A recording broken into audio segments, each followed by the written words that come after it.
Welcome. Yes, I'm here. Well, I think I'm here. What the hell's that? Oh, okay. Let's start the music. There we go. Right. Do that. I need to turn my headphones down a bit. There we go. Right. How's everybody doing? Richard, hello. Only you today. Let me check if I can see who else is here. Or if anybody else is here.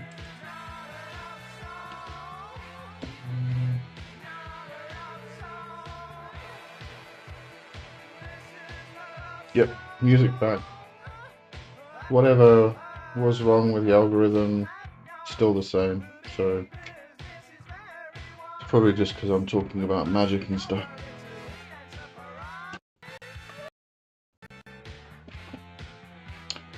Okay, hope somebody else joins us today.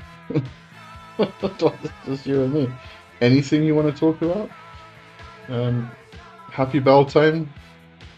And it's only you here, so I can just say Happy Beltane. I don't need to say Happy Samhain to anybody. Let's see if anybody else pitches up.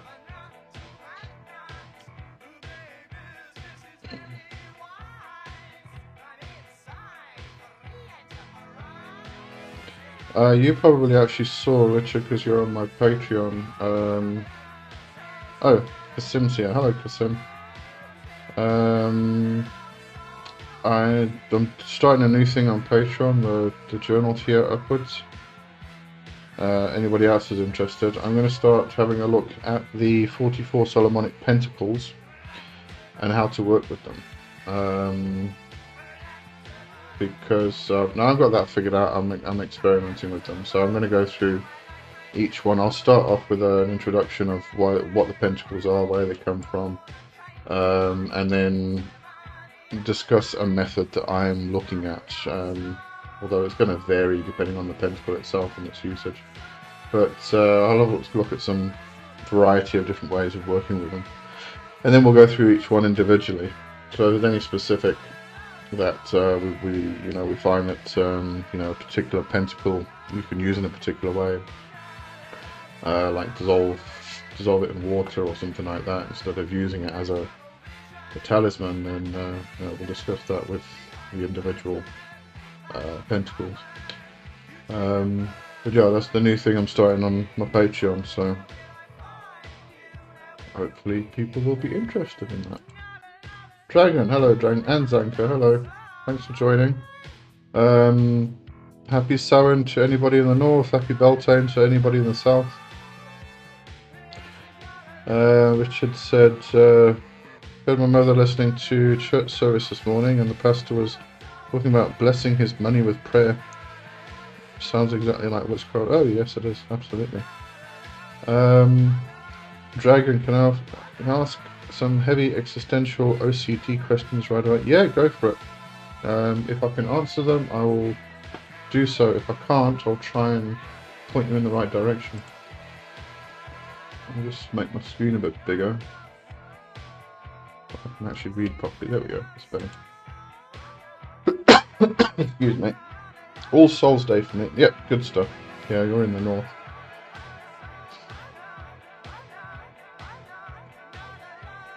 Just let me know if the sounds are okay, if the music's not too loud, if you can hear me okay over the music, all that stuff. Because I haven't had the music on for a while, so I don't know if the volume adjustments are right. They should be. I didn't change them. Kasim, I have a problem these days. It seems my magic has dried up and the gods have gone quiet. Is this normal? Absolutely, it is. Don't worry about it. Everything goes through cycles. Absolutely everything. The year goes through cycles. The moon does it. Well, the month goes through cycles, and we ourselves go through cycles. And it definitely happens. It's one of those plateau periods, one of those resting periods. Just take the time to kind of go back over what you've learnt and what progress you've made, you know, make some notes, have a look through your journal, all of that stuff, and you know, just take the time to have a rest, because it'll start up again. Don't worry. Dragon, is eternal boredom, being bored with eternity, a thing? If so, is there a cure for it? Being bored with eternity. I'm not sure how you would be bored with eternity, to be honest with you. Can you elaborate a bit? Brigand, hello. Yeah, can you elaborate a bit on that? Because I'm not sure what you're actually referring to or what you're meaning.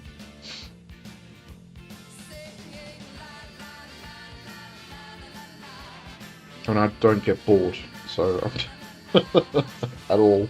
So that's a bit of a difficult one for me, to be honest. There's always something to do. Having done everything, having experienced everything, and losing all meaning, I don't think there's any way you can actually have done and experienced everything. Honestly, I think it's impossible. So I can't say that it's actually a thing.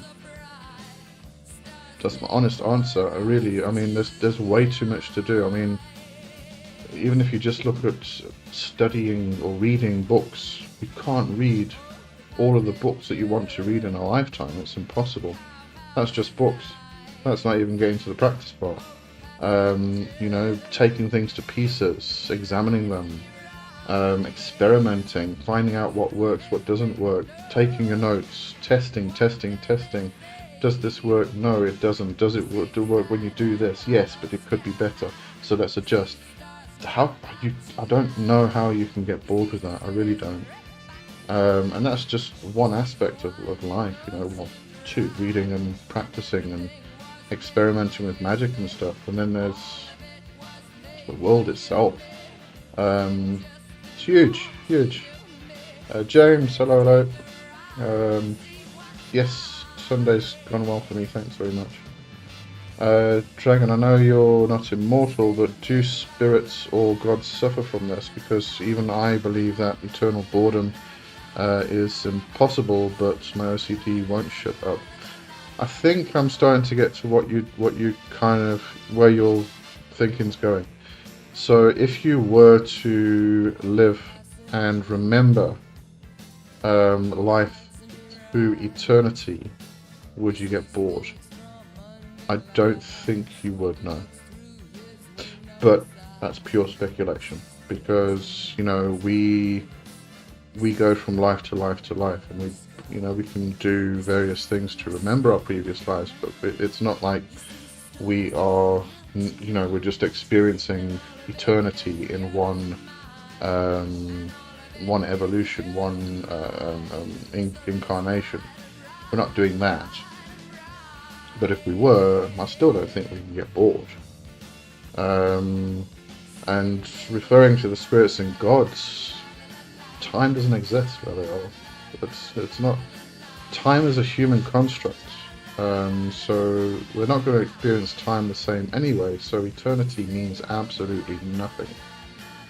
So I don't think they can ever get bored. You know. And I don't think you can ever get to the end of everything. There is no end to it. It's constantly shifting and changing, and it's infinite. So it's impossible. I personally think, anyway. Alright, James. Lee, are you familiar with Donald Tyson's Magician's Workbook? If so, what are your opinions on the exercises therein? I haven't read the Magician's Workbook. Donald Tyson's a pretty good magician. You know, he does get a bit abstract, especially with his Cthulhu mythos, or his, you know, Necronomicon, Lovecraftian stuff. But even that, as far as I recall and remember and have heard, he doesn't really examine that as being these entities which are real. He examines it from the perspective of the psyche, of different aspects of the mind and things like that. So you know, that's quite valid. You know, using those particular god forms as archetypes, which is fine. Nothing wrong with that. So yeah, Donald Tyson, as far as I can tell, is a pretty good magician. So, but as I said, I haven't been through magician's workbooks, so I'm not sure.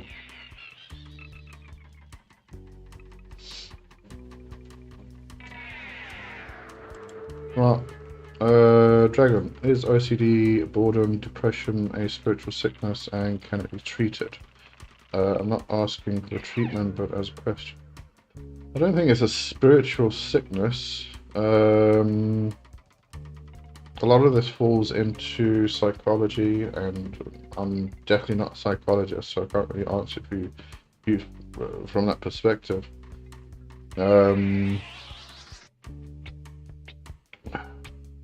But I wouldn't even consider them sicknesses. It's just ways that our minds work, you know?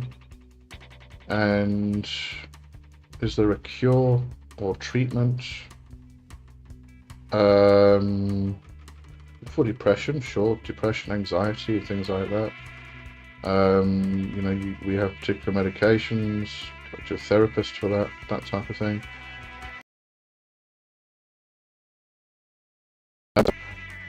No. You can actually use boredom as a spiritual tool. You know, sit down and stare at the horizon and don't move. Become bored. Get to the point where you do become bored, and you'll shift, because it then becomes a liminal state. So it can be used as a tool. It's definitely not a sickness, and definitely not something that you know, you can say needs to be treated. It's boredom. OCD is just a aspect of the mind. So I'm going to come back to James, because someone did say to Dragon, as I got older, my OCD disappeared. I used to have really bad OCD as a teenager, but these days I'm okay. Yeah, I'm not really, you know, as I said, I'm not a therapist, so it's a bit difficult for me to answer from that perspective. And these do fall into that aspect of being psychological. I find that I get a bit more OCD as I get older, so.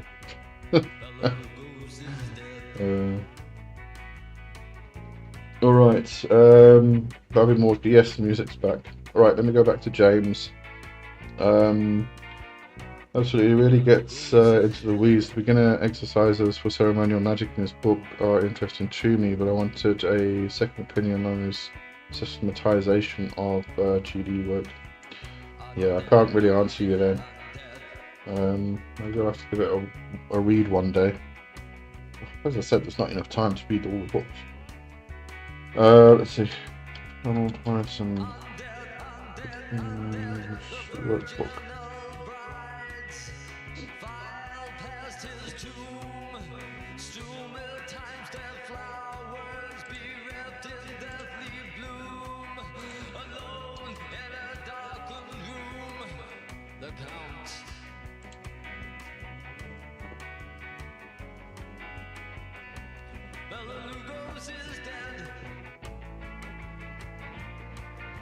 Discernment Dragon, talk to a psychiatrist about going on an SNRI medication. Those are very good for OCD. Yeah, I think well, the OCD aspect falls with the depression and anxiety. It can be treated. You can get medication for it. The boredom is just a completely different thing.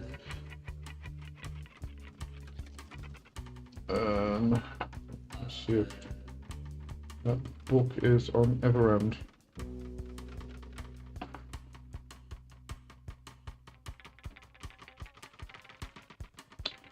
Dragon, a close relative is suffering from cancer, and as the SL doctors won't even do a checkup. So is there a spell or suggestion for this? Many years ago, do you know what stage cancer it is? Because if it's first or second, there's possibly some hope. If it's third or fourth, then you're probably just looking at making the person comfortable. But many years ago, I worked on somebody who was diagnosed with second stage cancer, and that was quite hopeful. And what I did, I actually waged war on the cancer cells that were in the person's body. And you literally wage war on them, and I use anger and rage and channel that into a weapon, and you attack the cancer cells and you kill them. That works really well.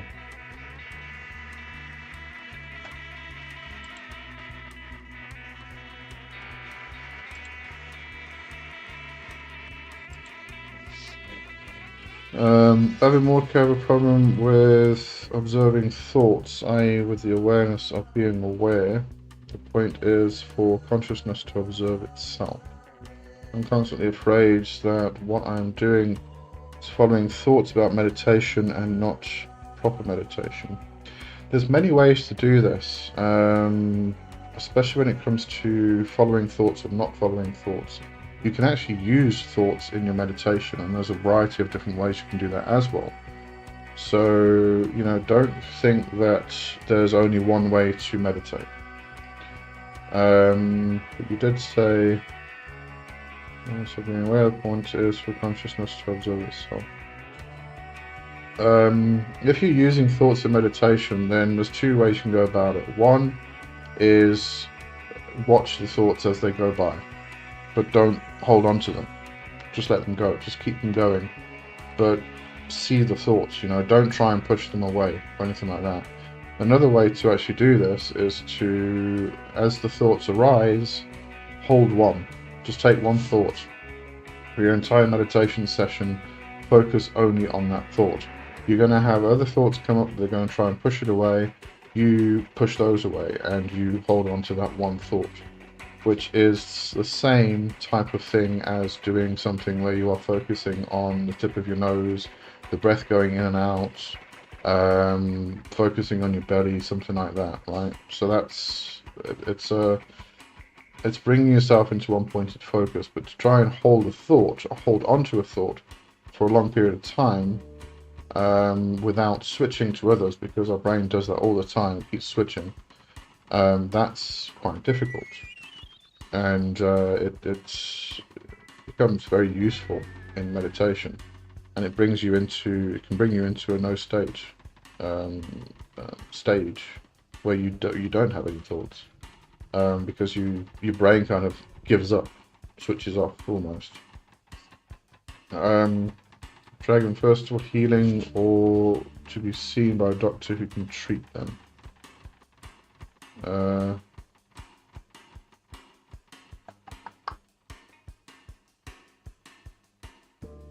Sorry, I lost you there. First for healing, or to be seen by a doctor who can treat them. From a healing perspective, I would say, wage war on the cancer cells themselves. But yeah, you can do work to get a doctor to see them. But I mean, if a doctor hasn't actually examined the person, then how do you know they've got cancer? Would be my question. Because if a doctor hasn't examined them, there's no diagnosis. I'm a bit confused there. You have to let me know. Sim, have you ever worked with angels such as Raphael and Michael, for example? I think they can help with healing. Oh yes, I guess this is to Dragon. Yeah, Raphael's very good for healing. Dragon also want to be a Catholic witch. I've been raised in said faith. It is very healing, so that's fine. You can do that. Be a Catholic witch. This is why I say, I mean, everybody has to find their own way, their own path, and everybody's path is going to be different. There is not going to be two people who are going to have exactly the same path, which means that all of our worldviews are going to be different. So if you want to follow Catholic witchcraft, then do so. I actually have a book, I bought it a while back, called Christo-Paganism. that I wanted to read and review, and I still haven't done that. And I've got like 2 or 3 months of reviews already lined up. Read, I've just got to record the reviews. Maybe I'll do that. Maybe I'll do that next year. Yeah, but it looks like a really good book. So it might be. But Catholic, if you mix Catholic with witchcraft, that's quite easy actually. There's a lot of traditions that actually follow the path of, calling on the saints for magic. Very valid. So yeah, we'll look at that doing that. Dragon, I know, Kasim, that Catholic isn't the only type of Christian witch, and thank you for the suggestion.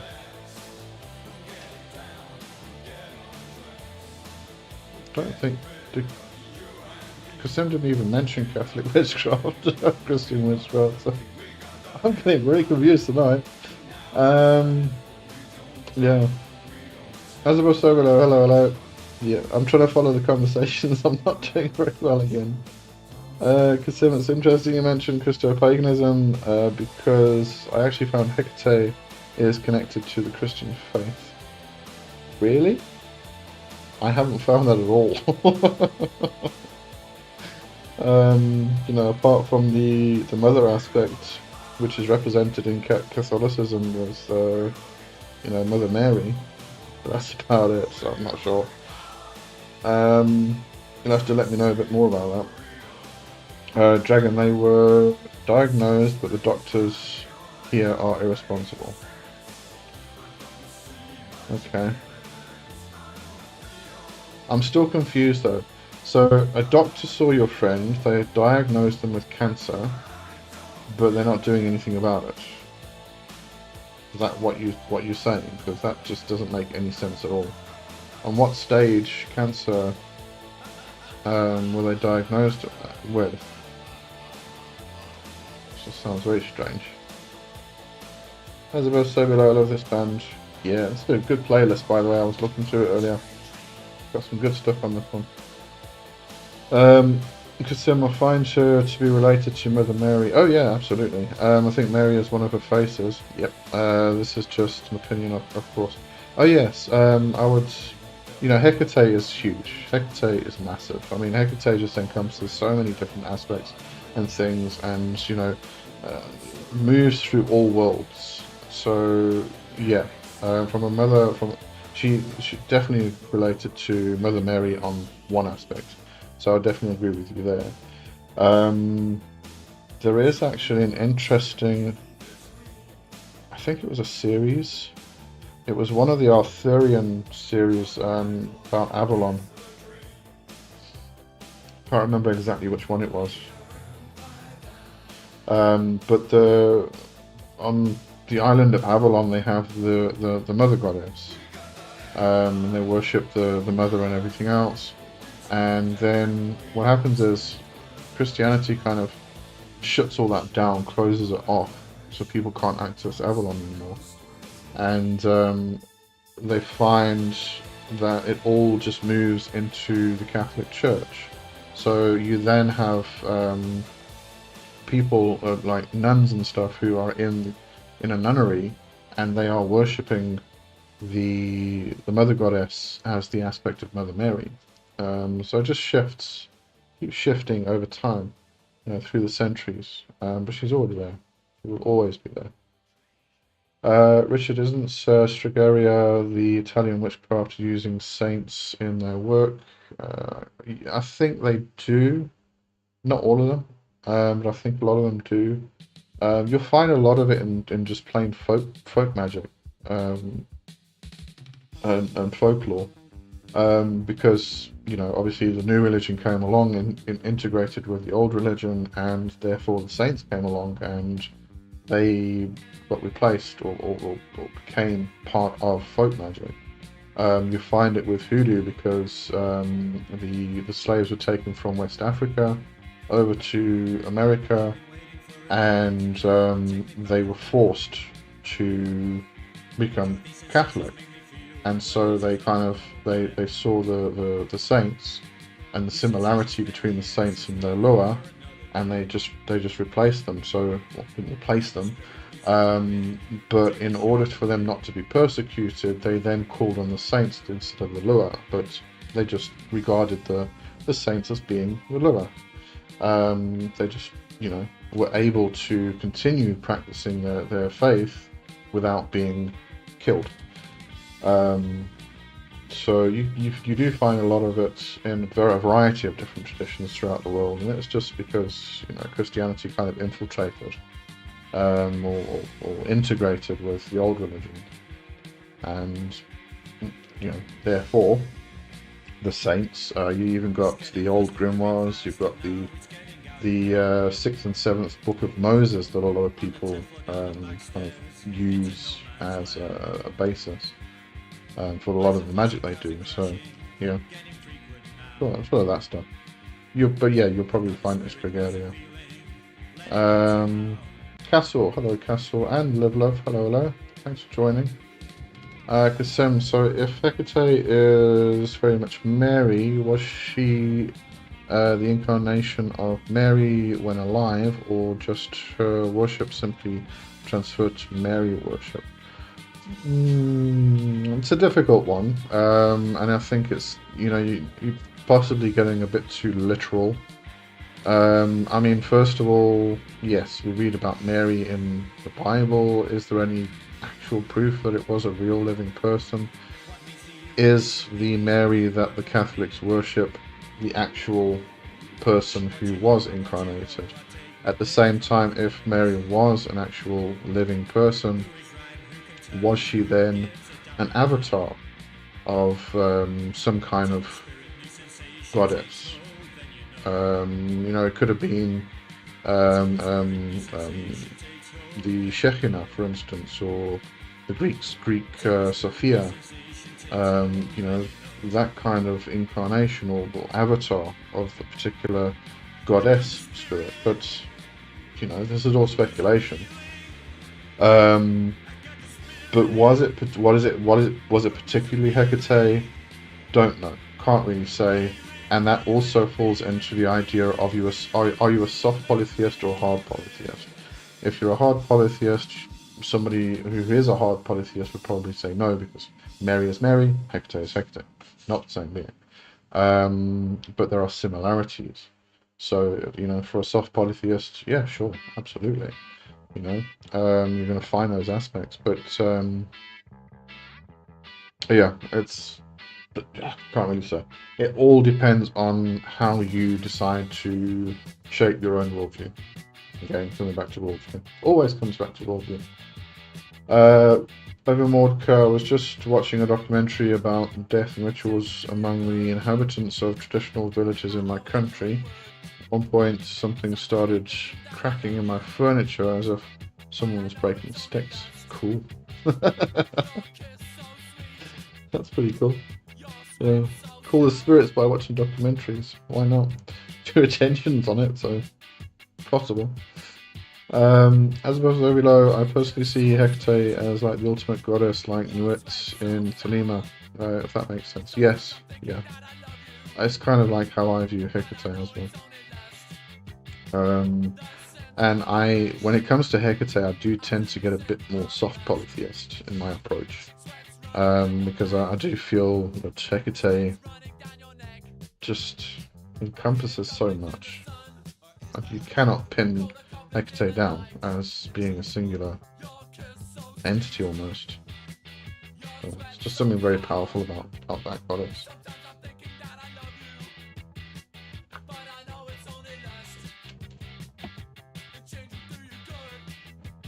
Alright. Well, I've got a moment, I'm going to download this book.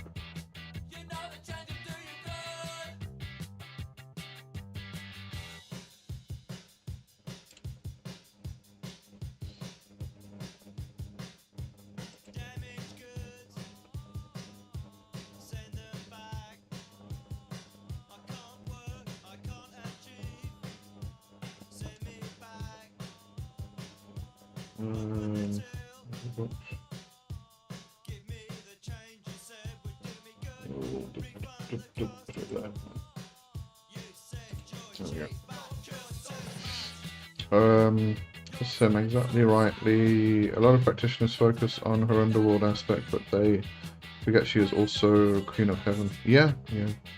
I think the problem has become that there are so many people that are finding their way to what we call the left-hand path, and I'm definitely not a left-hand path practitioner. A lot of people think I am because I work with demons and all that stuff, and got heavy into modern demonology for a few years. But I definitely wouldn't. There's so much more to explore. I mean, why limit yourself to that one thing? But the problem is, a lot of people are finding their way to that now. It used to be Wicca, but it seems to be this is just becoming more and more popular, and it's limiting. As I just said, they limit themselves to this dark aspect, this because it's so edgy and cool and really got. But there's so much more, especially about Hecate. I mean, Hecate encompasses a hell of a lot. I don't know. I mean, Lucifer does as well. Lucifer's the light bringer. I mean, but they all seem to just go for this dark aspect. It's like, get a bit more in your life. Get a bit more excited about everything else that's going on. Enough. Richard, I have a better connection with Lilith, but as you once said, her energy is the same as Hector. I don't know if it's... This is a difficult one again. I think what's happened is Lilith has evolved so much, especially in our modern world, that when people are calling Lilith, I think they're actually calling Hecate, an aspect of Hecate. But it's not Lilith, but it is at the same time. It's difficult to kind of put into words. But it's definitely not the same Lilith that we might consider to be the original Lilith. The Lila and the Lilitu and all of those aspects of the Child Eater and what have you. The goddess of miscarriage and etc. That's a very, very different Lilith. It's almost spun and it's now, topsy-turvy, completely different entity. So I think the Lilith that people are referring to now is an aspect of Hecate, to be honest with you. Well, it seems to be for me anyway. As above, so below. Lee, what do you know about Kuwara? Is it as dangerous as it seems? I haven't heard about Kuwara. Let's have a look.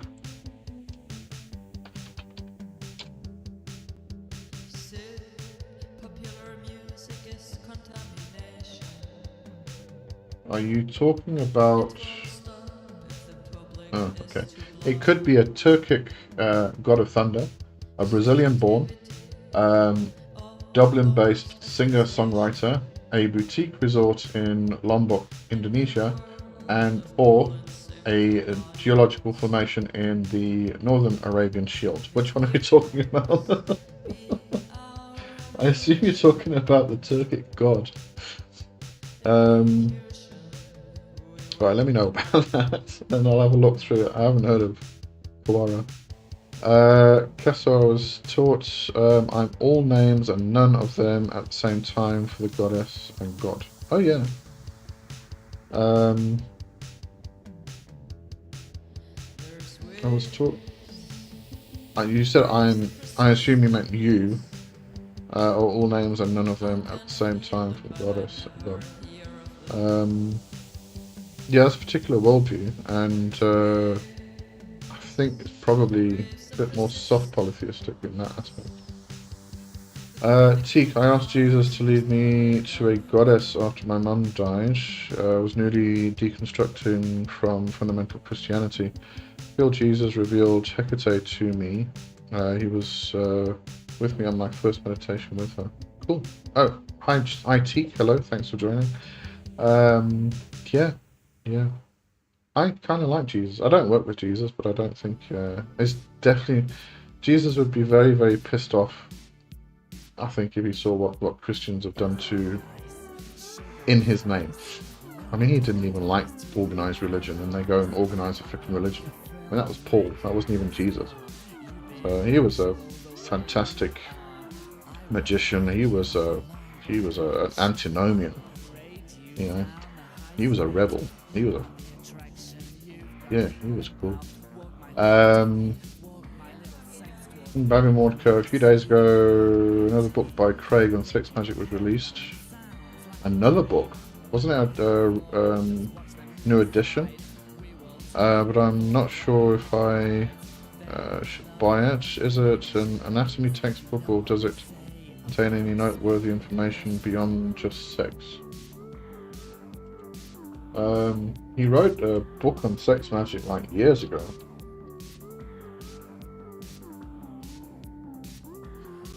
It's called Modern Sex Magic.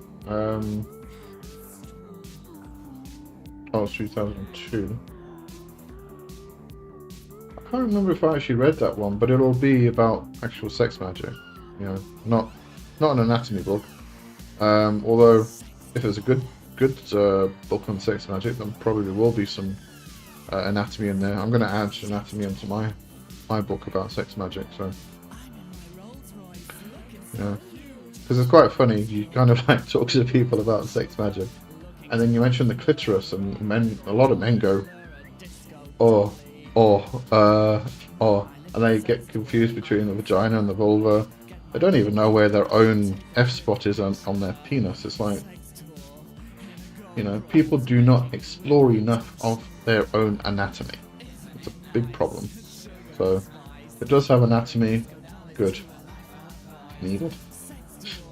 My bad, I meant koala. Oh, koala. So I did get a koala. Wait, okay, let's have a look at koala. Koala. What's okay?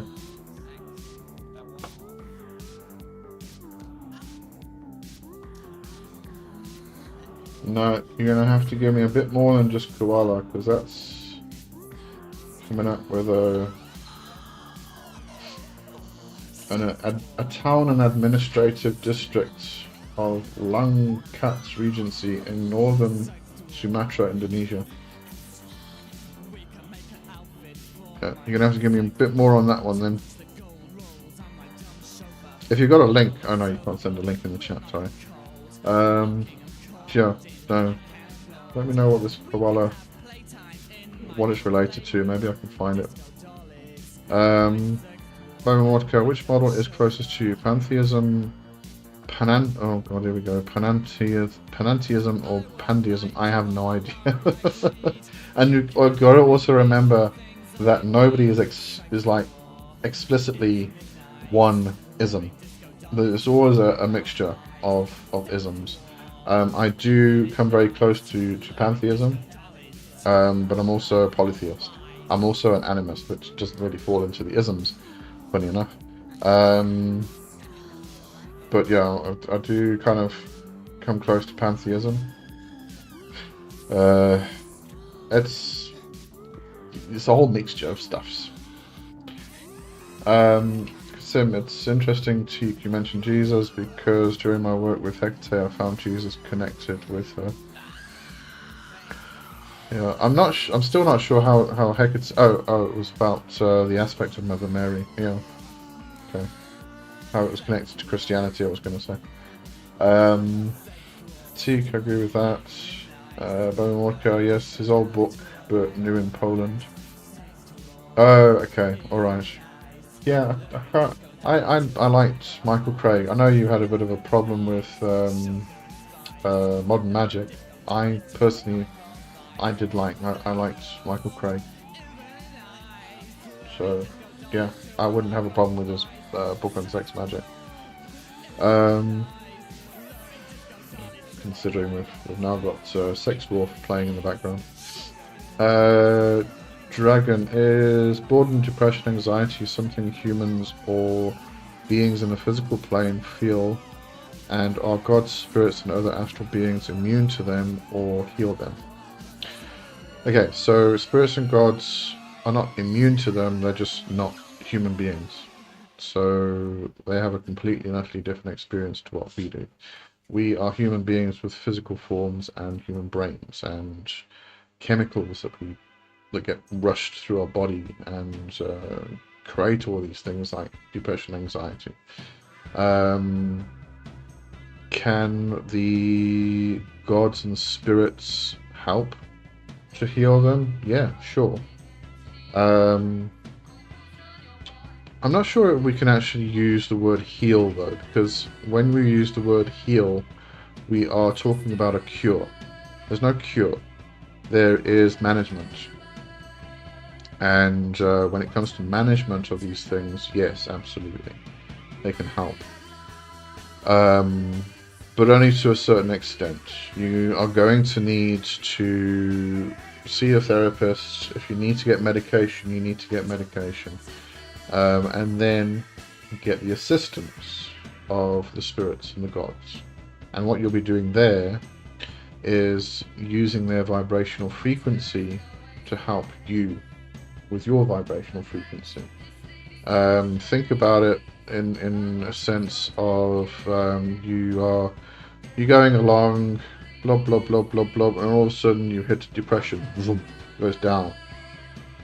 So what you can do is you can call on a spirit, bring that vibrational state around you, and cause your own vibrational frequency to resonate at that vibrational frequency, which starts to raise you again and helps you out of that low slump, that depression. So that's the kind of thing we're talking about when we talk about management of these things. But this comes back to the idea of complementary medicine versus alternative medicine. A lot of people, especially in the 70s and 80s and stuff, they were talking about alternative medicines, as in use crystals and use herbs and use homeopathy and all of this stuff, and ignore conventional medicine and Western medicine. Don't do that. It should be complementary medicines.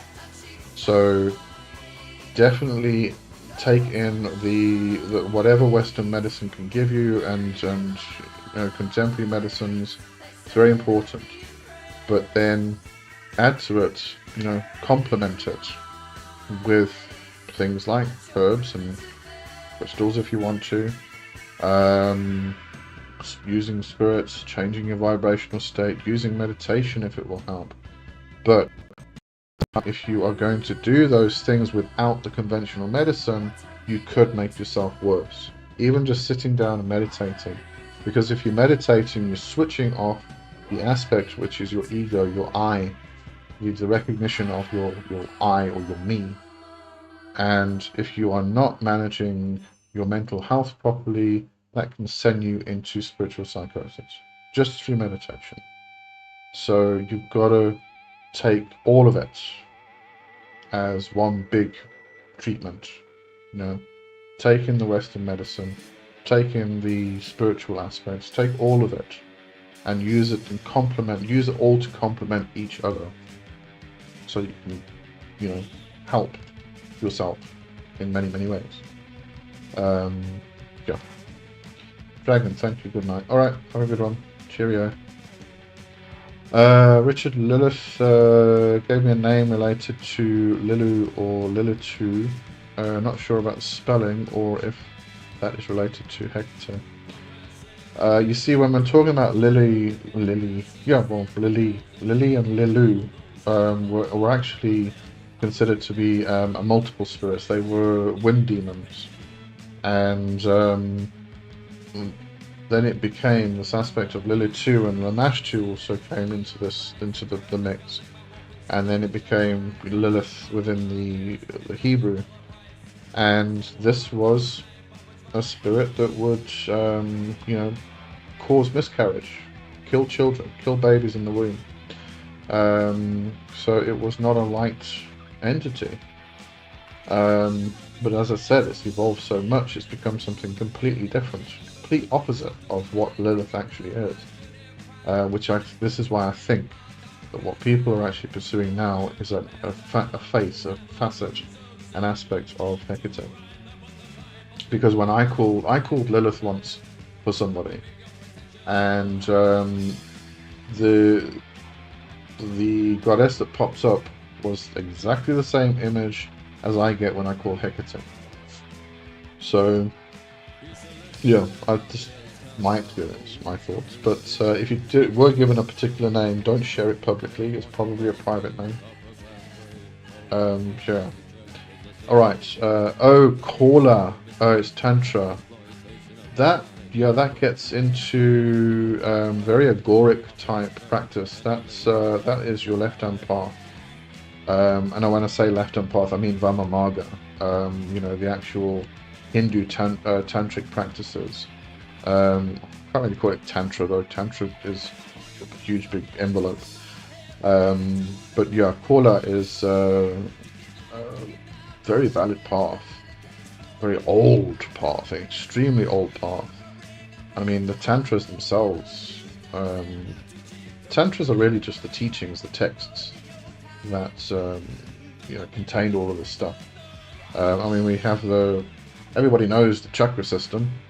That comes from tantric writings. It's that's where we get chakras from, the tantra.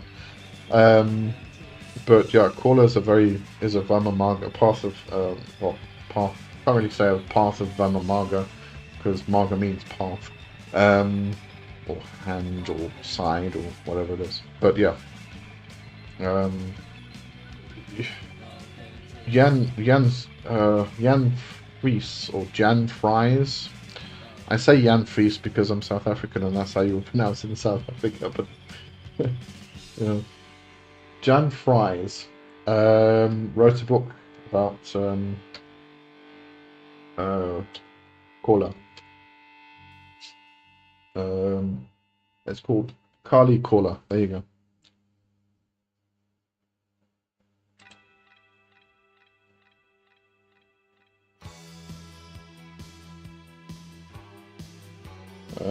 So you might want to pick that book up if you haven't got it already.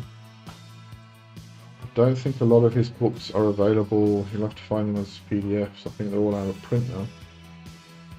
It is on Internet Archive. If you go there, archive.org.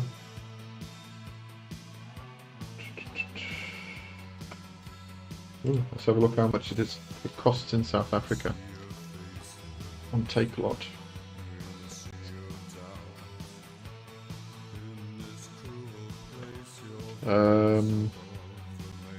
Hang on. Oh, jeez. Okay.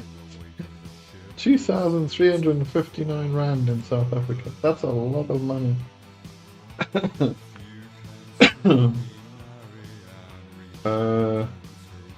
Here we go. It's on Amazon. Let's see how much it is on Amazon in dollars. Oh, that's not much. Paperback's $31. Why is it so expensive here? That's rude. Let's have a look.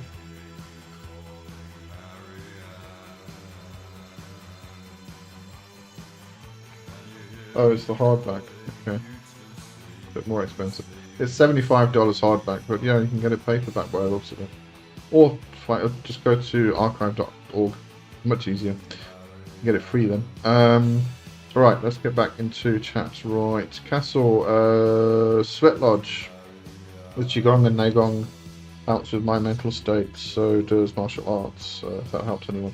Yeah, I mean, I can see Qigong, Neigong, martial arts, all of them helping with anybody's mental state. Because you're working with as I said, the energy's flowing the way it should be flowing. That helps with everything, all the different layers. Kasim, you're South African. I thought you were British. I am British. I live in South Africa. I moved here with my parents in Hang on. What year was it? It was 1982. Yes, it was 1982. I was turning 11. No, how can I go? Yeah. I matriculated in 88. It was 1982. I was turning 11 at the time. I moved here and I've lived here ever since. But I was born in England, in Coventry. Yeah. Over Mordka, I was convinced we were talking about the koala. Yeah, it did pop up in a few times when I was doing a search for the words. Castle, I'm happy that it's Day of the Dead, getting my alternate pictures brought out of the dead, and Ancestor to honour them tonight. Cool. So I think I'm going to have to go check on something. I can smell something burning. I'll just answer Richard. Kasim Lee is British, but has been in South Africa so long he is part of the furniture by now. Yeah, it's been a long time. Right, I'm just going to put you on hold. I'm just going to actually switch off my camera and mic and just go check on burning stuff. It's worrying me a bit. I'll see you just now. I'll keep the music playing. We'll do this. Hang on.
Okay, I'm back. Everything's fine.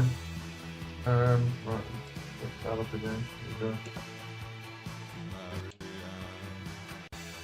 Where's the light stuff? Very bright. Right, oh, hang on. Pull mic across. Okay. Where am I? Kasim, what's your opinion about the spiritual energy of South Africa? When I was there many years ago, it is a very interesting place spiritually. It's fantastic here.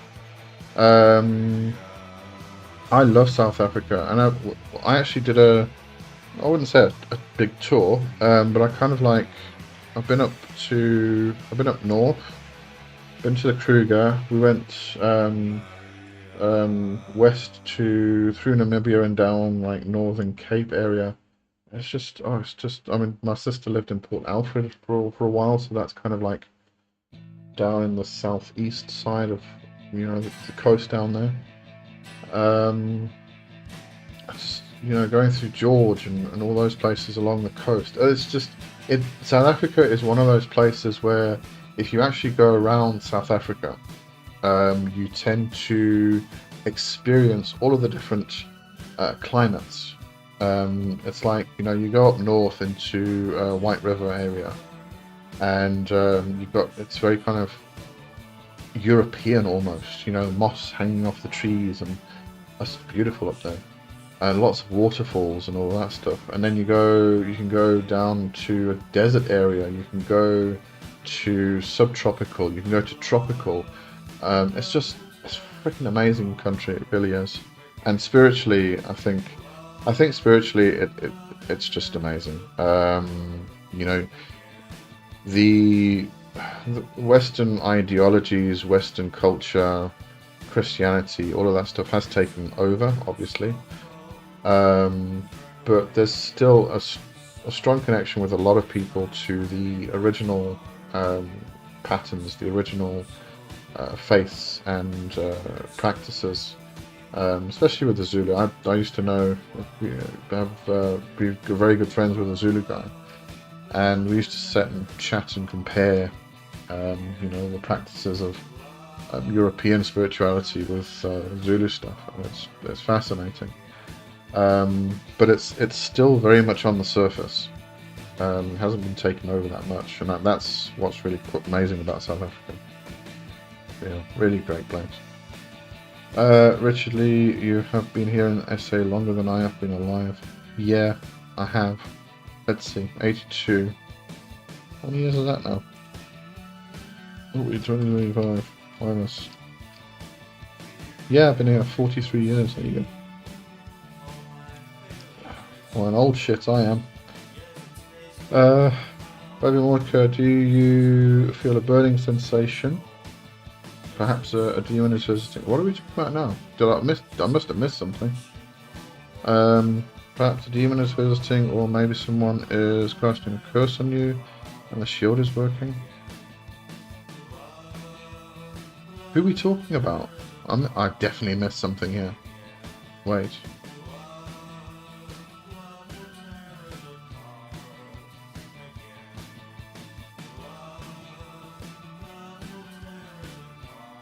Did I miss Castle's comments? I'm happy that it's Day of the Dead, getting my altar and pictures brought out of the dead ancestor to honour them tonight.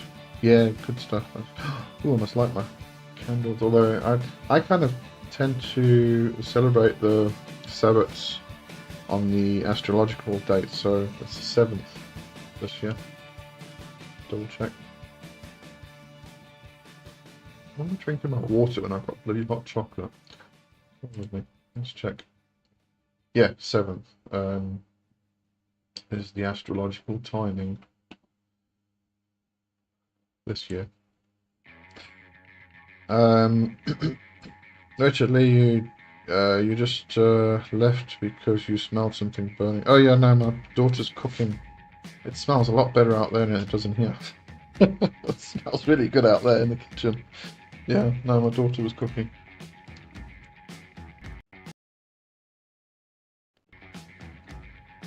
Oh, sorry, the burning. Oh no, I could smell something burning. It wasn't a sensation. No.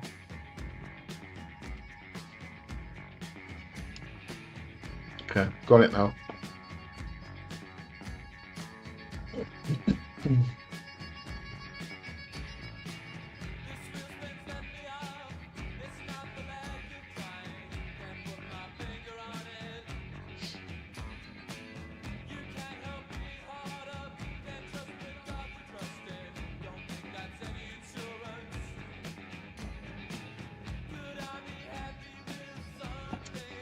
Okay, now we're going quiet again.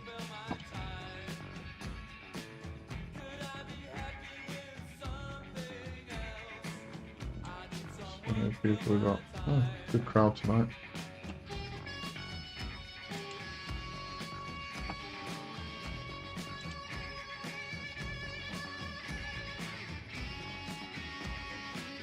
Right, any questions?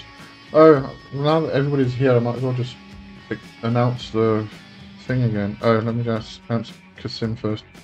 What is your opinion of Bulg? Stay far, far, far, far, far, far away. Terrible, terrible, terrible shit. I mean, EA co-etting is just a load of bullshit. Do not go there. You know, unless you want a good laugh. Yeah, no, just stay far away. That just, oh god, I can't even. Yeah, no. I think most people here will tell you to stay away. Kessel, I'm painting. I do apologise, was doing meditation while I do it. No problem. No problem. You do you. You do your thing. That's good with me. What was I going to look for now? Oh, I was going to tell you, oh, Baby Morka Bold, what is that? Become a Living God. It's a brand, trademark type of thing that EA co-etting created. Yeah, don't go there. Well, I mean, I say don't go there, you can do what you want to, but seriously, if you do go there, just watch out. Divs, hello, hello. How you doing? Oh yes, I was going to say that what was I going to say? Oh, on Patreon, the $5 tier that I'm $5 and up, the journal tier. What I'm doing now, because I've come to the end of the Black Book. I've kind of like uploaded that this past week on Friday. I'm going to be doing an examination of the 44 Pentacles of Solomon. If anybody's interested in that, go on to Patreon and join up with the $5 tier. And I'm just going to I'll do an introduction this coming weekend or week, and then I'll do a pentacle each week after that. Oh my god, Candace is here. Hello, Candace. Hang on. Castle, Yolity, how is she doing? We actually don't speak anymore, and I'm not going to get into it. It was a bit of a difficult situation, but she's not going to be here anymore. Candace, I heard that we are putting you in an old age home, so I came to see what's going on. Yeah, which is telling me how old I am. Hello, Candace. Live love, yes. Is that about the pentacles? Yeah, that's going to be. I'm really excited about that. Yeah, I've been going through a variety of different methods to work with the pentacles themselves. I've been interested with them for years. I've been work with them every now and again, here and there, and got some results, but didn't feel like I was using them properly. And yeah, kind of went through. Well, I went through a couple books, but the one that really struck me was Sarah Almastrosa's book, Sorcery of Solomon. She is amazing, and I think some people are a bit upset with her because she kind of reveals a lot of stuff that is a bit more advanced. And, you know, some people don't want everybody to know, but that's besides the point. She's amazing, and what she's actually presented is fantastic. So it's given me a lot of ideas on how to work with them. So I've been experimenting with them. I'm going to continue experimenting with them. So I'm going to like take you on that journey as well. But we'll examine each one each week. It's going to be pretty fun. Bavin Wardker, become a living god, real magic, real results, EA Coetting. Well, it's got the name EA Coetting. So if you're asking whether you should read it or not, my answer is going to be no. And it says become a living god, so no. You stay. This is my opinion, obviously. You can do whatever the hell you want to, but stay far away from Coetting and become a living god. These are people who are going to take you. I mean, Coetting's a Nazi. Let's just put it that way. He's a Nazi. He might try and convince everybody otherwise, but he was a member of Order of Nine Angles. If you know what the background of Order of Nine Angles, if you don't know, go and have a look. If you want a good explanation of all of this, Order of Nine Angles, Coetting, Michael Ford, I focus on them in the video, is go and have a look at No More Nazis on my channel, because it explains everything. I also pull up an old grimoire from Order of Nine Angles, or an old book or something, from archives, and we have a look at their method of culling society, and trying to purify the blood and get rid of the dross, and they literally kill people. Let's put it that way. So yeah, no, don't go there. Really, not worth it.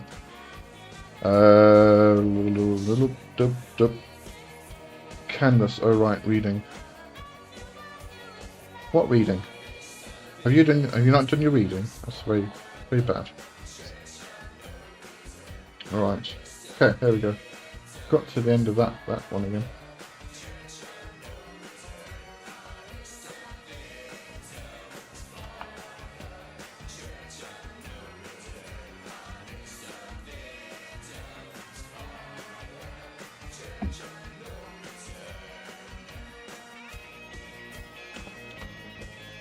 Candace, no, my body was trying to kill my brain.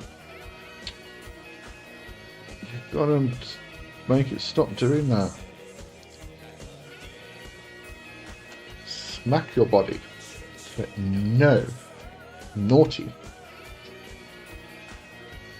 It's not good.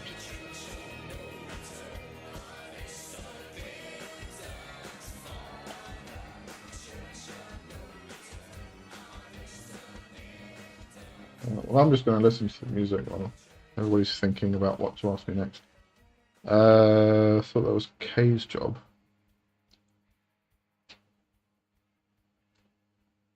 What, readings? Yeah, reading. Well, what reading are you talking about? I thought you were talking about book reading. You're confusing the shit out of me now. Alright. Sinister, hello. Trying to work on an occult YouTube channel. Any advice? Do it because you love it. It's the only way you're going to actually keep it going. I tried, with this channel, I tried like 3 or 4 times. And originally I kind of like did it because I wanted to become a YouTuber. And then eventually I just did it because I needed to actually brain dump. That's really why I did it, was I just needed to get all this shit out of my head. So I started talking about all of the stuff that I've been practicing for years. I just needed to get it all out, and just carried on from there. And yeah, just do it because you love it, and not because you're trying to, you know, make money and things like that. You're not really going to make money on YouTube. Let's put it that way.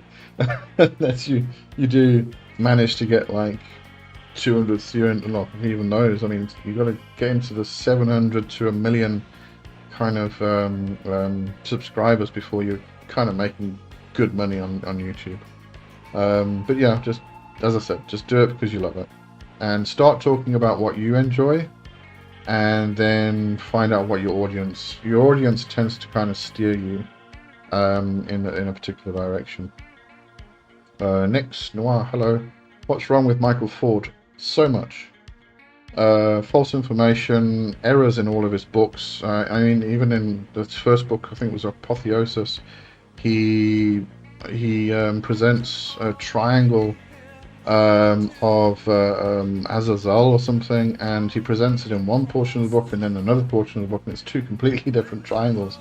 And the second one doesn't even make any sense. It doesn't. The names don't exist. Just errors everywhere. He is also connected with Order of Nine Angles. So for a long time, he published their books. So he's also a Nazi. So yeah, and he's also publishing through EA Coetting and Become a Living God now. Anybody who's connected with that, I will not support at all. So lots and lots and lots wrong with Michael Ford. Don't get me started. Yes, I'm going to stop there. Next, kind of new. I thought he was fine. No, this is the problem. There's a lot of people, especially in the left-hand path, that are going to. A lot of people say they're fantastic and amazing, and then, you know, they might start talking about the black sun, for instance, and they'll frame it in such a way that it's this thing. It's this, you know, the Coulson talks about it as being the son of Da'at. You know, it's the black sun as opposed to the son of Tiferet and all of that stuff, and he kind of steers in a certain direction. But what they're all referring to is the Swastika, which is a Nazi symbol, and it isn't even a symbol that the Nazis took from an ancient, older tradition like the swastika. It's a symbol that they created, that Himmler created, to represent their racist, purist views and all of that stuff. And it's purely a Nazi symbol. And now you've got people, and Coulson endorses Eric Westcote, who, if you look at one of his books, which is about something about runes or something, it's got the Swastika on the cover, and they're trying to frame it as this weird kind of relation with Arthurian legend and the Grail, and trying to say that it's not a Nazi symbol. I'm sorry. It's a fucking Nazi symbol. Excuse my French. It's a fucking Nazi symbol. There is no way you can spin it and it's not a Nazi symbol. The Swastika is a Nazi symbol. And if somebody is trying to reframe it as something else, they're trying to mislead you. And trying to get you into their court so that they can feed you a whole lot of bullshit. So all of these people, Coetting, Forge, Colson, Westcote, all of them, they're just, I'm sorry. Yeah, maybe you shouldn't get me started on this. I kind of go a bit crazy. But yeah, anyway. But at the same time, explore. You know, have that in mind. If you want to go and find out about this stuff, go and find out about it, but keep it in mind at the same time. You know, I just don't want people to kind of get led into these neo-Volkish groups where they get stuck and they can't get out, and they're being fed all this bullshit, really. It's a dangerous place to go. So, yeah. Explore. Just remember all of these particular things. Candace, Logie waved to you. Says, good night. Good night, Logie. Sleep tight. Kasim, I had no idea about Coetting. I just thought him and Bolg were magicians, not actual Nazis. Now I will avoid them. Thanks for the heads up. Well, let me put it this way about Coetting. A few years back, there was a case of a guy, young guy in England, who murdered 2 women. I always forget which spirit he called. I think it was Beelzebub. Began with a B. One of the B ones. Anyway, he wanted to become rich and famous and win the lottery and everything else, so he called on this spirit, and apparently the spirit told him that if he had to kill 2 women each month for the next 6 months and do X, Y, and Z and everything else. So he killed 2 women. He got caught. He got arrested and everything else. And the reason why Coetting got taken off all social media, or main social media anyway, because he's now on others after this all happened. But I'm talking about YouTube, Facebook, Instagram, oh no, he's on TikTok. But all of them, right? All of the main ones, is because of this. Because this guy was a follower of Become a Living God and Coetting, and there was reference to one of Coetting's books, where Coetting actually speaks about the method to sacrifice a human being. So, taking that fact, that's not even speculation, that is fact, it's in the book that he wrote, then, you know, you can draw your own conclusions from that, basically. Castle, wasn't the Black Sun also a Saturn sigil formed by, excuse me, my understanding it's in the Pictolix. This is the problem. The black. I actually know the Black Sun as being the Midnight Sun. This is the inspirational sun. It's the sun of the underworld, right? The problem is that the Swatsasana has become more and more popular, especially in our modern age, amongst magicians and especially amongst left-hand path magicians. And it's infiltrated all of the groups, and because it's the Swatsasana, it's the Black Sun. But my understanding of the Black Sun is completely different to the Nazi symbol. But the problem is, I have had to stop using the term Black Sun. I used it in, if you join, I've actually changed it this week. There's an ELO rite that I teach, and you can, if you go onto my Patreon, even in the free, join the free member, you're going to be able to get that. But I've changed it to Midnight Sun because I don't want association with this idea of the Swatsasana. So it's just become one of those things again. I mean, it's like the swastika. It was the sun wheel. It's an ancient symbol. It was used by so many different traditions. Hindus, the Chinese, all of these. It was on cave walls, and they just took it and just fucked it all up. So yeah, no, I don't know. It's just painful. But yes, there is the Black Sun, which is connected with Saturn.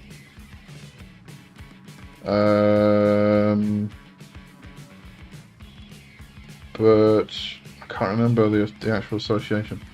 If as above, so below it is here. I think you read that book on Saturn. Was it Black Sun or was it the Black Cube?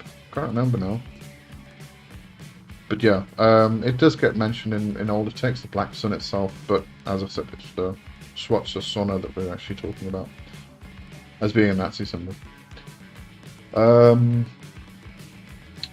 Forgive why? No, I don't need to forgive you. Nothing to forgive you for. Sinister, what's the way you get into a trance for more vivid visions? Sometimes I feel I may be overthinking. You're gonna have to experiment with this, Sinister. It's one of those things that is different for everybody. Trance induction, some people use pain, some people just use breath work. I tend to use breath work, or I like to use sound actually a lot. What I tend to use is, and I still need to experiment with it, but I tend to use pure sounds, pure tones, the binaural beat type of thing. So what you do, you've got 100 hertz in the one ear, 104 hertz or 107 hertz, depending on what you want to vibrate between in the other ear. And that's going to create a 4 hertz or a 7 hertz vibrational kind of thing, binaural beat in the center, which actually helps you get into a deeper trance state, because it actually brings your brainwaves into a certain pattern. But there's also something I've been wanting to experiment with, and I still haven't had a chance. It's called, now I've forgotten. Descending shepherd tone, that was it. And it's amazing because it just keeps going, descending and going down and down and down. It never stops. I've been wanting to try that for a long time. But it really is, find the method that works for you and then stick with it. Or methods. There's going to be a few different methods. Every now and again you might want to use different methods, because you might find you're just thinking too much on a particular day. But yeah, so excuse the bike outside. Just keep doing it, working with it, practicing, and you'll find that you'll go deeper and deeper and deeper into trance, which is going to help with visions. What you'll probably find is you're going to go into a hypnagogic state between sleep and awake. That's when you start seeing the visions. Might tend to slip a bit further into sleep before you come back out again. It's kind of like this pendulum almost that you go through, but with practice you can hold it a lot longer, so you see more visions, and they get a bit more colourful as well. I mean, you might start seeing, in a hypnagogic state, you might start seeing black and white or grey images or something like that. They start getting colour and they start becoming actual visions. But yeah, just gotta stick with practice. Find the methods that work for you and then just keep practicing. Now you're going to go with Stephen Flower, who's also a Nazi. We've got so many Nazis popping up. Bobby Mordko, but there is a book called Original Magic, The Rituals and Initiations of the Persian Magi, Avoidable Authors. Isn't it worth reading despite this? It's worth reading. This is why I say, keep in mind that if you're reading an author which has been noted as being a racist or a white supremacist or a fascist or a Nazi or whatever it is, still read it, but remember that while you're reading it. Don't get taken in by the rubbish. Because Original Magic was written by Stephen Flowers, who is also Edward Thorson. He was kicked out of the trough because they found he started making white supremacist statements. You know, so just keep it in mind while you're actually reading that stuff. I mean, if you want to, go and study the magic that was actually performed by the Nazis. It's very interesting, very enlightening. But do it from the perspective of you are trying to understand where they're coming from, what they're using, just in case you need to counter something. Okay, but don't get dragged into it. That's what I'm trying to say. Candace, you taught your grandson a new word. Oh, was it what word was that? Was it a swear word? I like teaching children swear words. No, I don't. That's a bad thing to say. As above, so below. Don't worry, I'll publish the real apotheosis in a few years. Good stuff. I know you will. Don't worry. Next, I have heard quite a bit about EA. I was a follower, but the guy looks weird all the time. He got too weird for me. Yeah, there was a period where he was taking too many drugs, and he had a spiritual psychosis. I don't think he ever really got out of it. There was one stage he made a video and he was telling everybody that he is the answer to everything. He is the only one who knows how magic works, and anybody who does not follow him doesn't know how to use magic, and everybody needs to bow down, kneel down to him. Yeah, he just went off the fucking rails totally. Candace, I also thought the Black Sun was the Midnight Sun. Yes, well, as I said, that's my understanding. So, yeah. As above, so below, it was the Black Cube. Oh, yes. Okay, Black. That was the name of the book, Black Cube. I think, can't remember. But yeah, which is associated with Saturn. It was a book about Saturnian magic, yeah. Kithem, isn't Saturn, though, the god of Israel? From my own resource, Saturn is very much tied in with the Abrahamic faith, the Horn God, and a whole host of other figures. I don't think Saturn is particularly associated with any faith. Saturn's planetary energy. I mean, Saturn is Kronos, you know, from the Greek. Good old primordial being, actually. No, not primordial. No, that would be Gaia. But yeah, no. And I don't think I've ever heard of Saturn being related with the god of Israel or the Abrahamic faith. I can understand why somebody would say that, especially from the perspective of Saturn being a god of death. But no, I'm not sure about that. But I definitely wouldn't associate the Horn Gods with Saturn. The Horn Gods are very much about life and protection. I guess from the protective aspect, but no, otherwise, no, I wouldn't. Can't really get an association there. Rebus, hello Rebus. Black Sun predates the Nazis. Oh yes, it does. It does. But what you'll find now is that there's a lot of people talking about the Black Sun who are associating it with the Swatsasona, which is Nazi. And they're trying to frame it in such a way that it's become this mystical thing which has got nothing to do with the Nazis, but it has. The Swatsasona is Nazi. I don't really care how people frame it, really. But yes, the Black Sun predates the Nazis. Castle Tobacco. Missed that one now.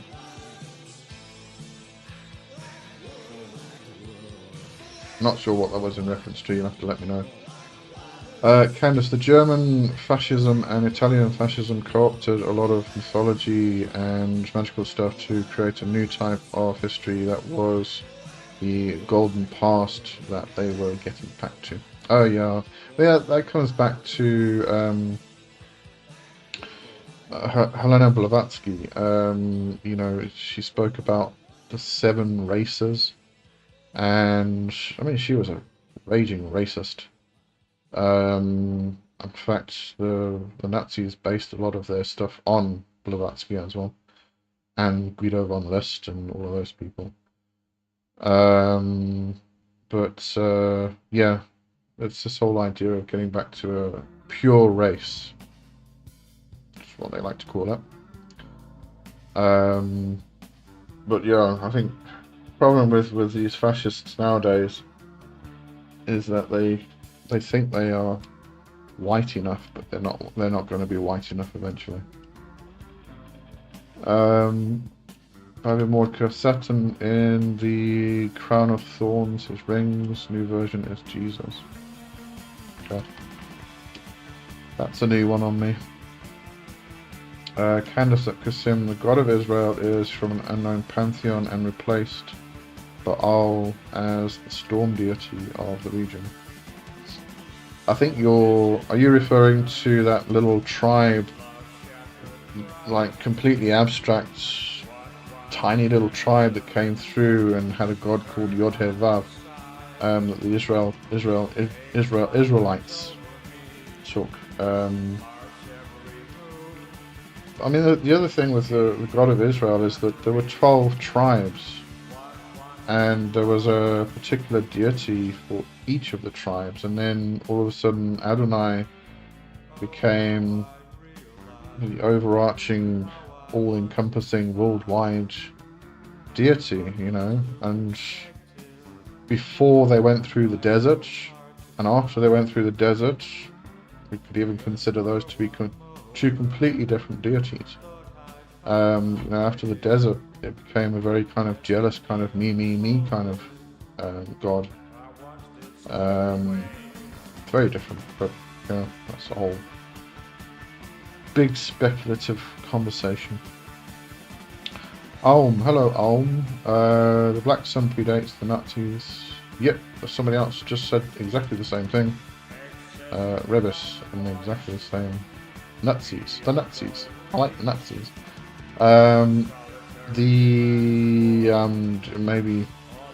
Maybe Richard can tell me how to pronounce that word one day.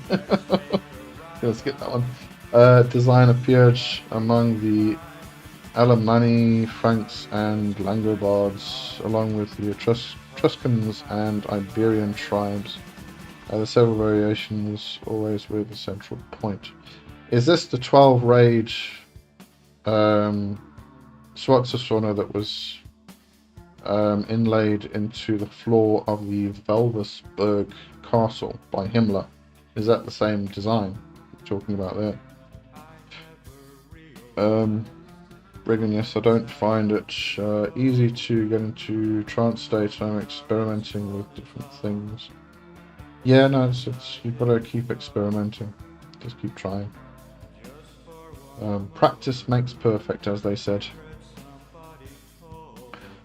Qasim, well, I know in the Gnostic tradition the God of Israel has been associated with the Demiurge and supposedly Saturn.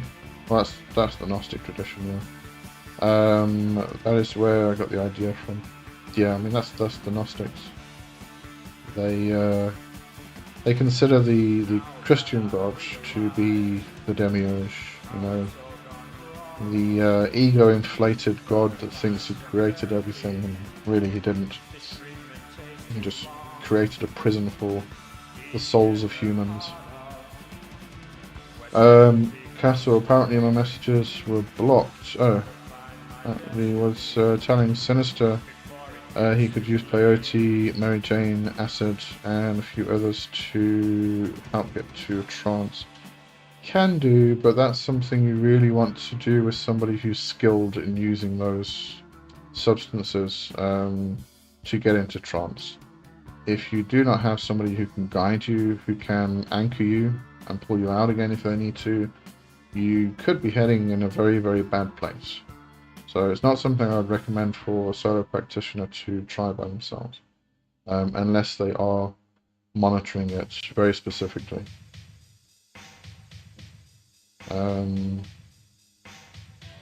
So yeah, just something to be careful of. I don't disagree, but it's just one of those things you have to be very careful of. Bobby Morka, have you read about the Martinists and this? I haven't, no. Never gone down that avenue. And Franz Hartmann clearly pointed out the strong similarities between Blavatsky's ideas and the racial doctrine of Guido von List. Oh yeah. There's a huge overlap there. Considering it's a logical and natural development of theosophical cosmology. Yeah. Blavatsky was, as I said, was a raging racist. Candace Kasim, that is one version of Christianity that post-dates the origin of the Abrahamic God. I remember that the Hebrew faith was polytheistic at one stage. very different to what we know it to be now. I mean, like, you're going back to Babylonian, Sumerian, Mesopotamian type of aspects, where the god of the Hebrews was El, which is Sumerian. So it's got origins there, really. It's very, very old, so it's evolved a lot.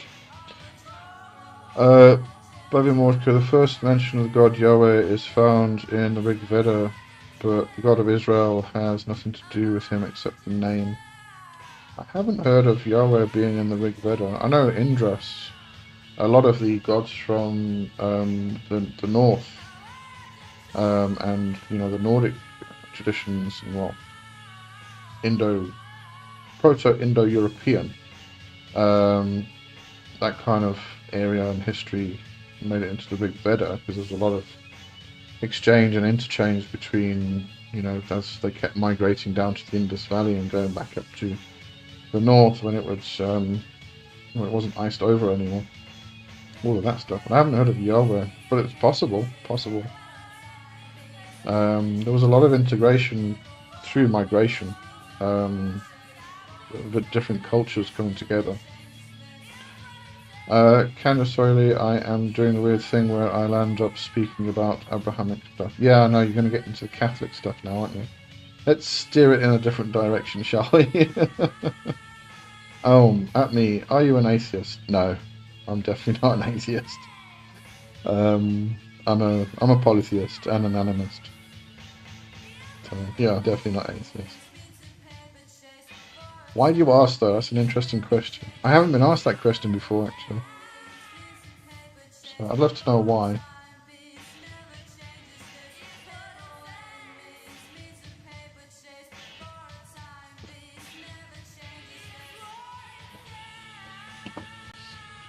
I'm loving this music. Oh.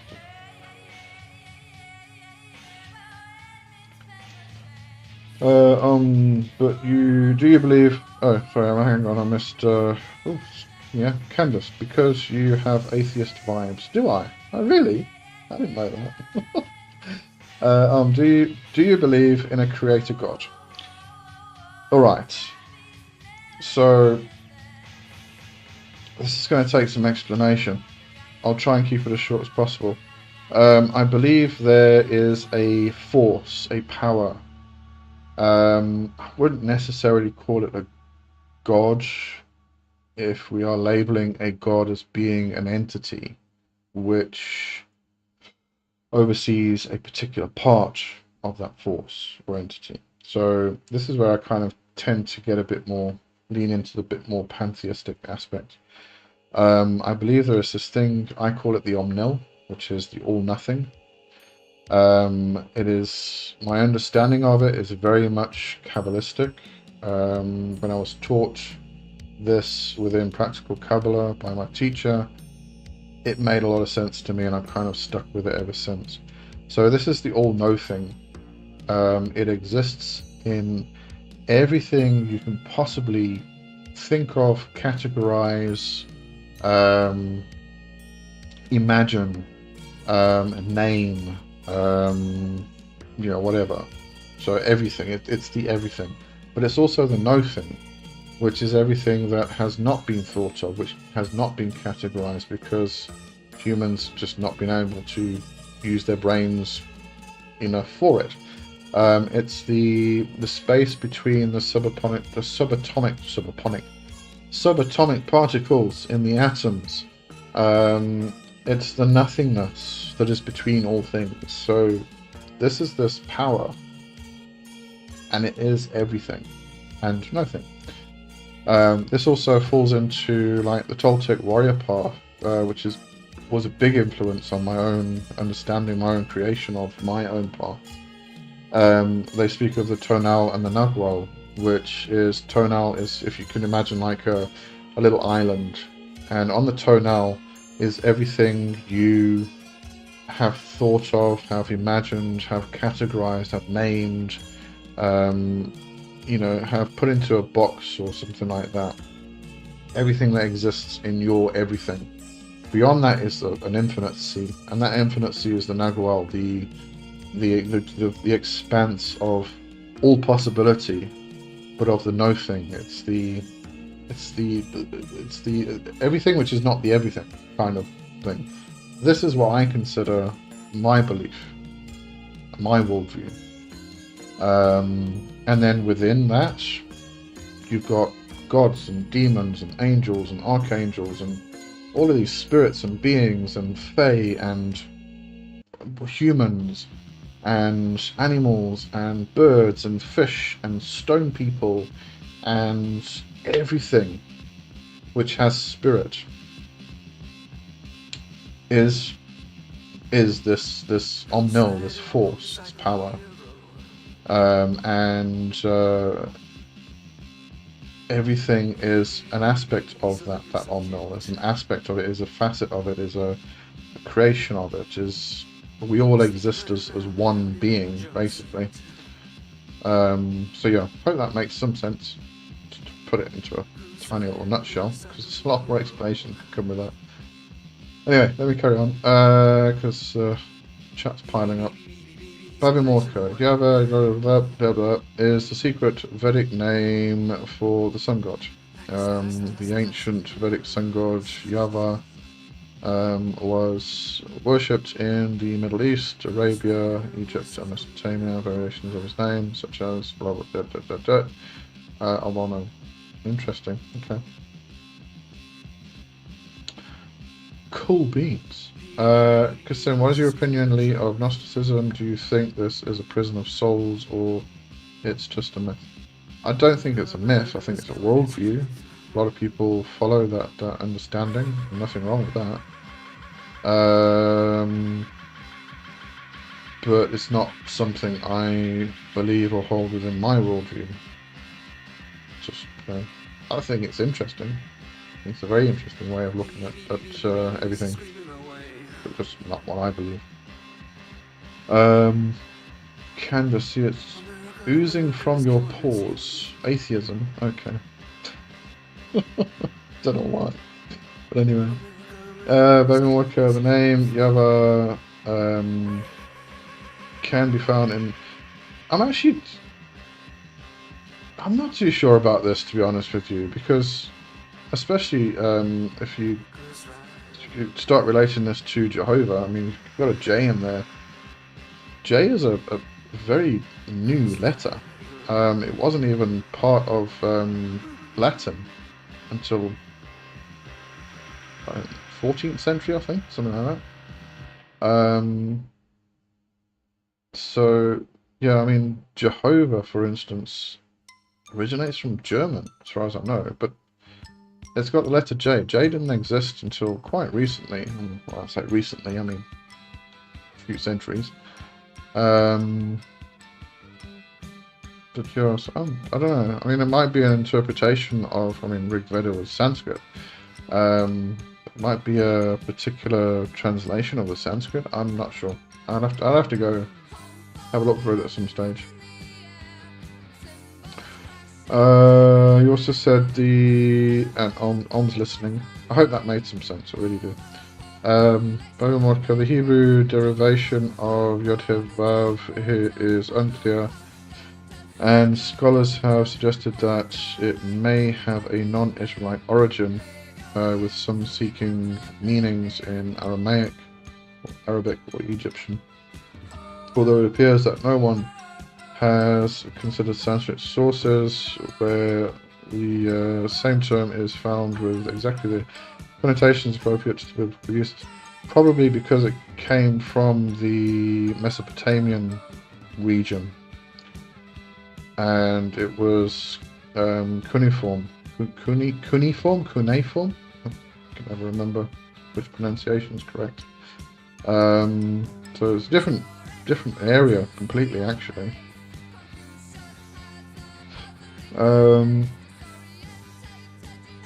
Candace, Babimorka, I never heard of that, and you've given me something to delve into. Oh yes, you've given her a project.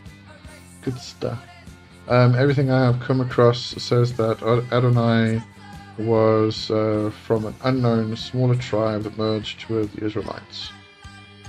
I'm going to tell you a very interesting thing just now about Al Shaddai that I discovered recently. I think it's fantastic. Yah is a goer or mover, the winds, joining, restraining, or abandoning, fame or light. Yah is going, restraining, and attaining, indicating a carriage, religious meditation, or the Yoni Lingam.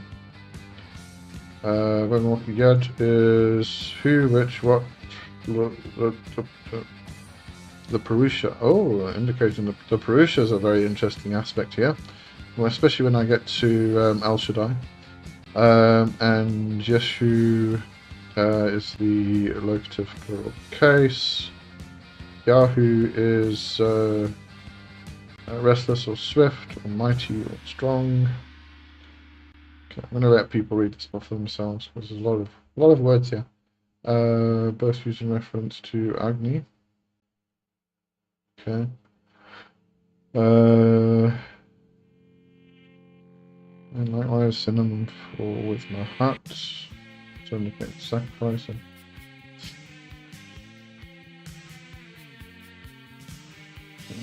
Interesting stuff. Now Candace is gonna have to do a deep dive into this and come back with a report, I think.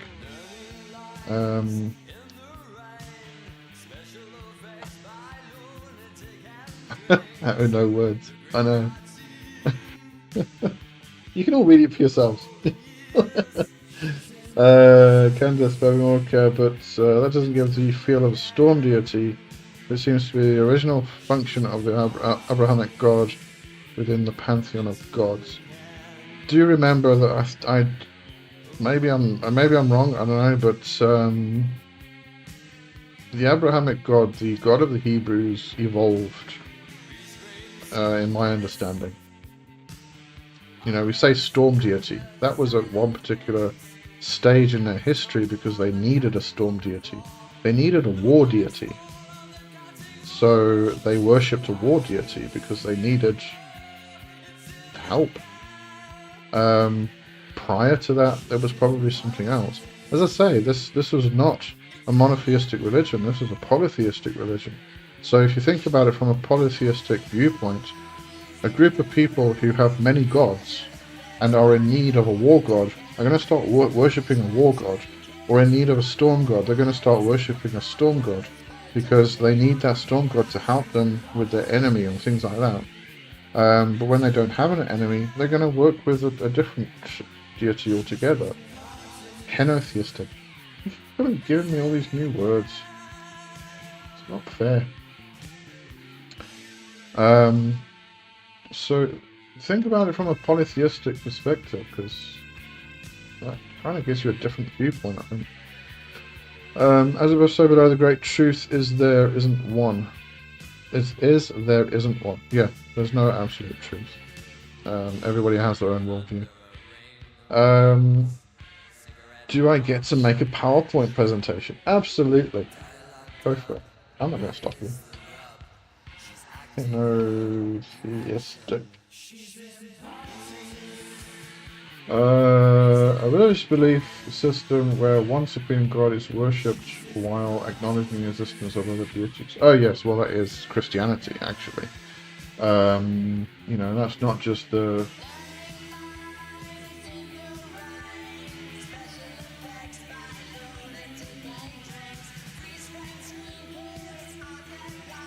was all me, and you can only worship me, and was a very jealous god. That then became henotheistic, because he didn't say that I am the only god. He said that I am the only god you are allowed to worship over all of the other gods. So even in that understanding, they knew there were other gods. You know, they didn't discount that, but they were a polytheistic religion.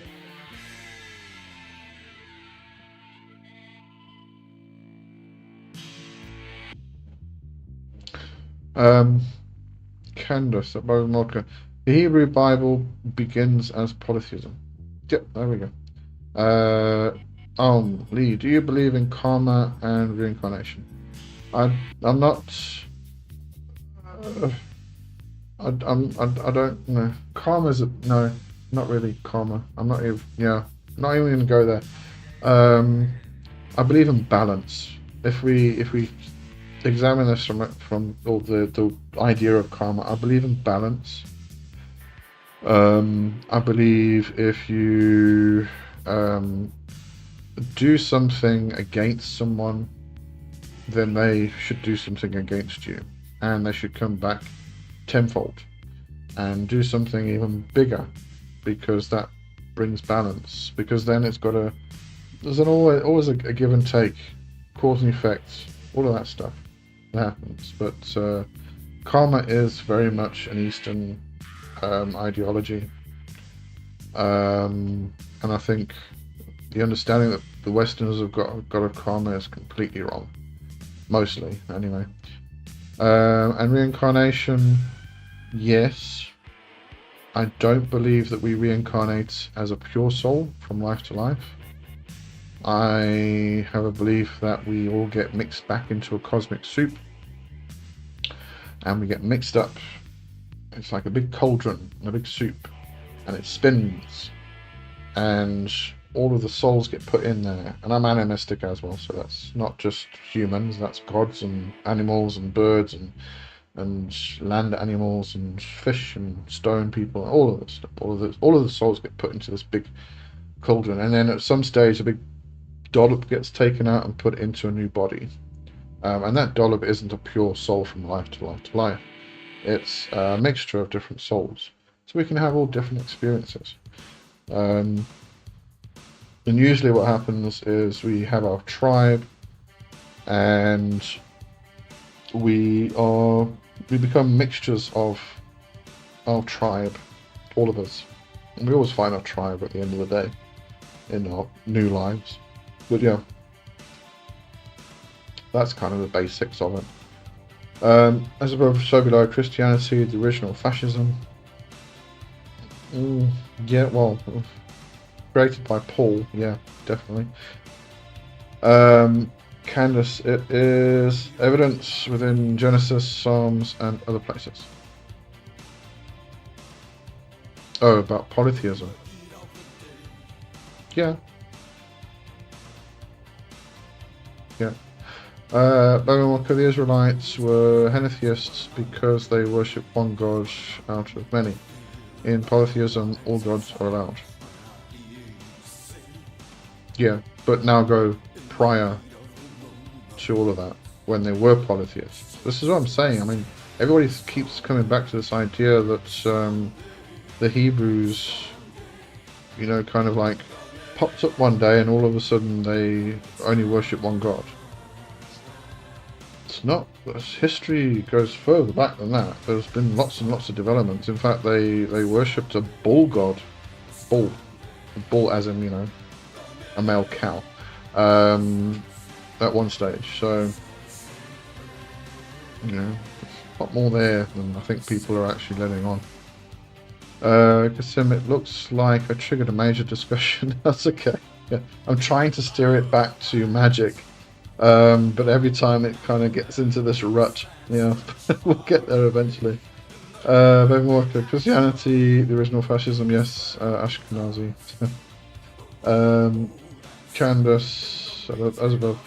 Not to seem like I am Christian, however, Christianity, like numerous things as spoken about earlier, has been co-opted for fascists of dictatorship means. Oh yes, yeah, and it just got worse and worse. But again, I mean, again, we're generalizing. I mean, even a lot of Christians today are not fascists. But the Christian nation that's being portrayed as, or in America at the moment, is very much a fascist thing. I mean, it's the gun-toting white Jesus. I mean, it's all egregores. And they're just creating this whole current of huge big egregore that is just completely and utterly removed from what it was before. But even before, I mean, don't even like calling it Christianity. It's Paulianity, because he created it. Christ didn't create it. Christ was not a Christian. Yeah. Anyway, carrying on. Candace Atkinson. Lee saw my name and knew it was going to go south fast. Yeah, it does. Kerry. Alchemy. Oh god, here we go. Should we be buying gold? I read that Africa BRICS is involved in destabilizing the dollar. I don't know. I really don't know. I mean, I heard today or yesterday that there's a lot of South Africans who are trying to get the dollar to be $7 rand to the dollar, and I'm like, please don't. I get paid in dollars. You know, if the rand strengthens that much, or the dollar weakens that much, I'm screwed. But yeah. Okay, I don't know about buying gold and trading and all that stuff. That would be a bad idea to ask me. You know. Bible worker. Some Bible believers are not fascists, not because of the teaching of the Bible, but in spite of those two. Yes, yeah. Look, I think that there's a lot within the Bible that is valuable. It's very interesting, but if you have to kind of get into well, the Gnostic texts actually, you kind of add to it and make it even more interesting. The Gospel of Thomas, those type of things, they are incredibly interesting. But yeah, what's been formed now isn't Christianity. It just isn't. It's become so far removed. It's disgusting, actually. But yeah, there are still some people who are good people, and they're not fascists. Enoch. What about Enoch? Enoch. Okay, we'll just throw that name in there. Candace that Monica stop the dogma of presupposing the univocality of the Bible. It contradicts itself in amazing ways. Everyone has to negotiate with the text. Okay. We get back to magic now. I'm so tired of talking about Christians. Well, I'm just gonna drink my hot chocolate.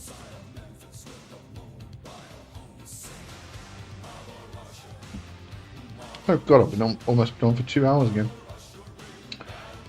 Krishna loves you. I love Krishna. I think Krishna's fantastic. I was actually given a magical name several years back that has the name Ananta in it, and I didn't know who Ananta was. I had to go exploring, and I finally found that it's connected with Vishnu.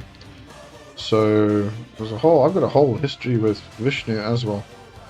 So yeah, no, Krishna's fantastic. Candace, whoever wrote the book of Enoch, wrote it while so high, and it should be canon. It should be. It's a very interesting book. We actually find a lot of it. A lot of that actually makes its way into traditional witchcraft, and well, specifically traditional witchcraft, but folklore as well. Because of the Grigori, the Watchers, they're actually considered to be the fairy, the good folk, in a lot of folklore traditions, folk witchcraft. So it gets quite interesting when you start seeing those overlaps. If a book has content that can be interpreted in different ways, it means that it is a manipulation, typical in the Talmud. Well, this is... yeah, I'm not even going to get into this. This is going in a very dangerous direction, so we need to get back to magic. Castle, a bunch of children fighting over bullshit. Kerry, to conjure the planetary intelligences, one must reference the Bible. I don't reference the Bible at all to conjure planetary intelligences. So no, I'm going to say no. God's Lonely Woman, hello. Harryball. What's Harryball? Oh, new words again. I do love it when I get new words. Harryball. Devotional chant. Oh, in the Vaishnavism tradition, meaning chant the name of the Lord or praise the Lord. Nice, cool. Castle, hello Miss Kerry, hope you're well. Candace, okay, fine. How do you feel about the current movement within our space of non-conformists? Which non-conformists?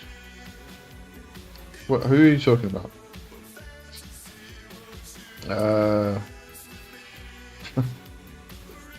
Don't want to Haribo those gummy bears. That's a different one.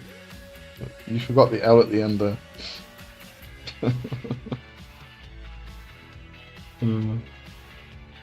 Right, Candace, which non-conformists are you talking about?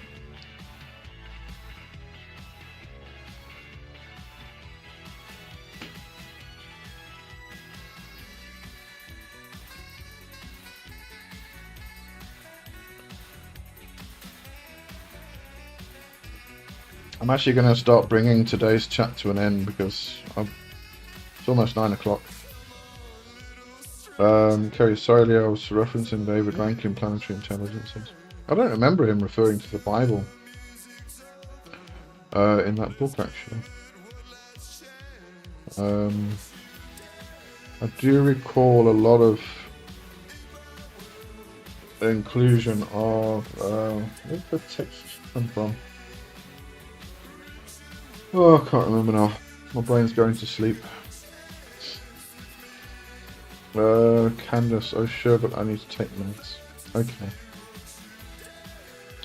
Go take your meds. Be a good girl.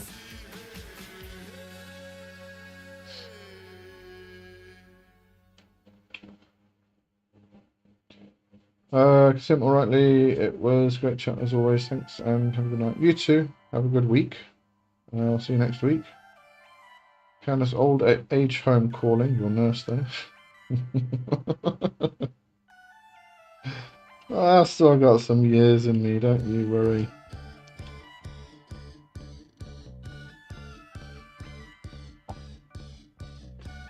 Alright, yeah, I'm going to bring today to a close, I think. Hope everyone has a great day, much love, thank you too. Zanka, thanks for being here, and good night to you too. Alright. I'll see everybody next week then. Hope everybody has a fantastic week. Kerry, thanks for the stream, it's a pleasure. Miss you, old man. Miss you too, but you know, you keep ending up in hospital and stuff.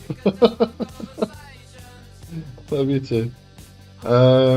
Wish you a fun chat. See you all next week. Yep. Is the weekend related to Wicca? No. Why would it be related to Wicca? Castle, good night. Night. Live, love. Good night. Right, have a good time. Good week, everybody. Maybe Bobby Mordcook can tell us why, or where this weekend related to Wicca comes from. Never heard that before.